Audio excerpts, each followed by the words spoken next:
Originally, I was going to talk about something else for this video, but with the recent announcement of Ana Amari for Overwatch, I felt like this topic was a bit more relevant, whereas the original topic doesn't necessarily have a time limit as to when it can and can't come out. I will get to that topic at some point, but as to when that is, we'll just have to wait and see.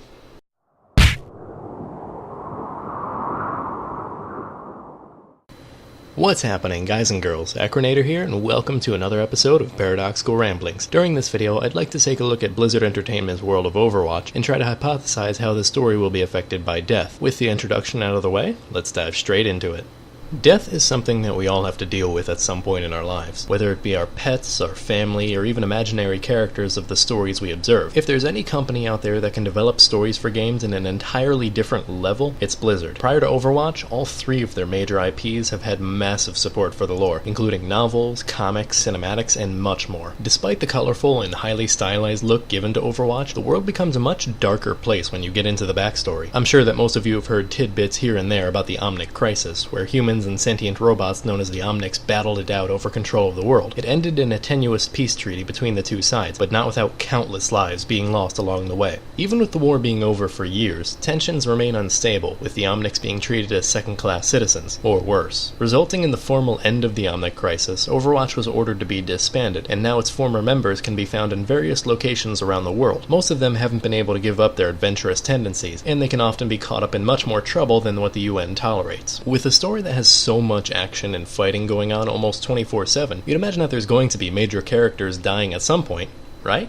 Well, not so far. Three of Overwatch's founding members, Gabriel Reyes, Jack Morrison, and Ana Amari, managed to escape their seemingly certain deaths. Reyes and Morrison had a falling out towards the latter end of Overwatch's lifespan, which resulted in their Swiss headquarters going up in flames. Both parties miraculously survived the explosion and went their separate ways, Morrison becoming Soldier 76 and Reyes becoming Reaper. The newest addition to Overwatch's cast and the third founding member we're talking about for now, Ana Amari, also managed to overcome nearly impossible odds. In the video describing her backstory, Ana is shot through her right eye by Widowmaker and is left to die. I don't know about you, but there's a pretty hefty chunk of my brain sitting right behind my right eye. That's not to say that people in real life haven't been able to survive with worse injuries to their heads, but the fact that Ana survived long enough to become a playable character remains true. I guess that's enough beating around the bush. The main thing I'd like to speculate on for this video is what Blizzard plans to do in the future with playable characters that have died in the current lore. And I mean actually die, not pretend to be dead for a decade and then come back when the time's right. Are they going to become no longer playable, or is the game going to become discontinuous from the lore at some point? It certainly wouldn't be the first time that the gameplay would differentiate itself from the original timeline. If you've ever won playing Defend on Watchpoint Gibraltar, you've already separated that match from the actual story. The payload that the attacking team is transporting is the satellite that Winston uses later on to contact the former Overwatch agents during the Recall cinematic. Since the satellite is already in orbit by the time of the cinematic, it's safe to say that the canon ending for the map would be for the attacking team to win. This shows that the game can differentiate itself from the lore sometimes, but this isn't a perfect comparison to playable characters dying.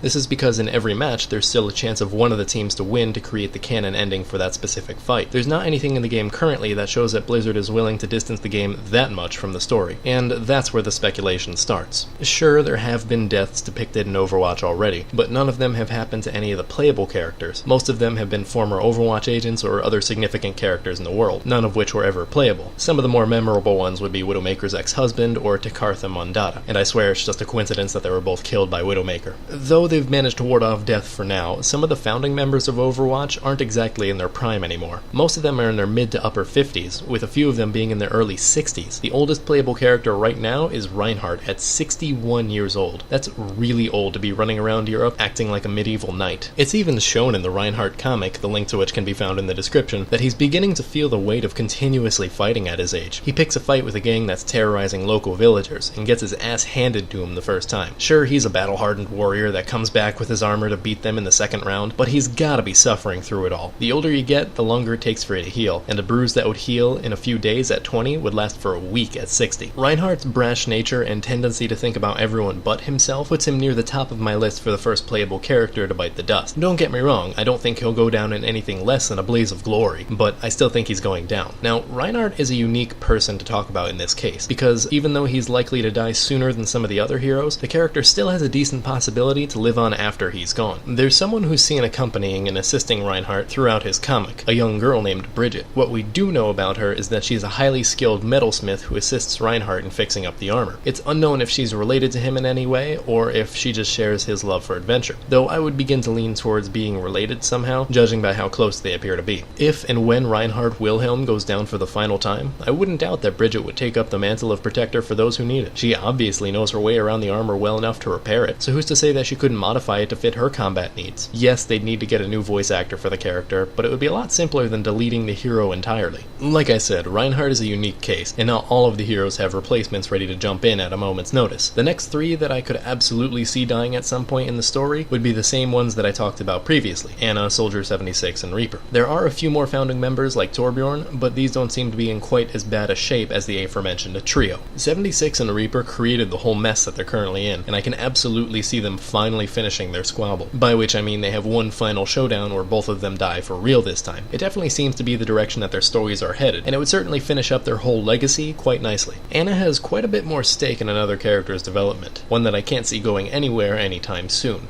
Pharah. Supposedly, Pharah has been aware that her mother survived for quite some time, though that doesn't mean that she's given up on their relationship just because of Anna needing time to find herself. From the looks of things, Anna and Pharah seemed to be very close when Pharah was younger, and I'm sure that some of those emotions have lasted the test of time. Much like 76 and Reaper, Anna has a bit of a rivalry with another playable hero, Widowmaker. She bested Anna once, and I can absolutely see a final showdown happening here, albeit one where one of the sides makes it out alive. Blizzard hasn't introduced that many villains yet, so I can't see them getting rid of Widowmaker just like that. It would solve a bit too much conflict in the world, leaving little left to be resolved in terms of taking down corruption wherever it lie. Anna is 60 years old, and you need your senses to be as precise as possible in combat. I hate to say it, but in a battle between snipers, she's almost destined to lose. There is a silver lining to this, however, in how Pharah would react to her mother going down. She has gotten her own comic as well, though it really just shows the process of how she ranked up in the Egyptian military while learning valuable life lessons. I'd honestly be interested in seeing Pharah go a bit haywire to hunt down Widowmaker for revenge. It would bring a lot more dimensions into a character that isn't quite as fleshed out as she could be just yet. As you can see, there are a lot of possibilities for playable characters that are likely to die at some point during Overwatch's story progression. But what does this mean for the game's roster? Is there going to be an entirely different cast of characters to choose from years from now? If so, is Overwatch going to become the Game of Thrones of video games? It's hard to say how Blizzard will handle it, but I'd be surprised if they weren't already considering how to pull off character deaths. I'd tend to doubt that none of the playable characters will die throughout the entirety of Overwatch's story development. There's currently 21 heroes with another one in the works, and a future that promises even more. It wouldn't really work to say that all of these entities within the world are invincible just because they have to remain in the game. Quite frankly, that's lazy storytelling, and Blizzard is way too good to pull something like that. I honestly couldn't blame them if they just decide to separate the game from the lore in this case, since Overwatch is so driven by its diverse cast of heroes. But if they do decide to keep the game somewhat canon, I could see them doing something similar to what Hearthstone does for older sets of cards, having some sort of wild mode where every hero ever released is available at once, while only the ones currently alive and well in the lore are available for the standard game modes. That's really all I have for you today. This was just something that piqued my interest, and it got me thinking about the future state of the game. So I hope you enjoyed this video, and maybe I even got you to think about something that you probably didn't even know was a thing 10 minutes ago. If you did enjoy it, feel free to give it a thumbs up, and if you want to see more like it, maybe even subscribe. I'd really appreciate it. Links for my social media and whatnot are in the description below, and as for the comment question, how do you think Blizzard will deal with character deaths? Do any of my theories sound right to you, or do you have something else entirely you'd like to suggest? I'd love to hear what you all have to say on this matter, since pretty much anyone could be right at this point. I don't think we'll actually get an answer from Blizzard until they do decide to kill someone off. Anyways, that's all the time I've got for today,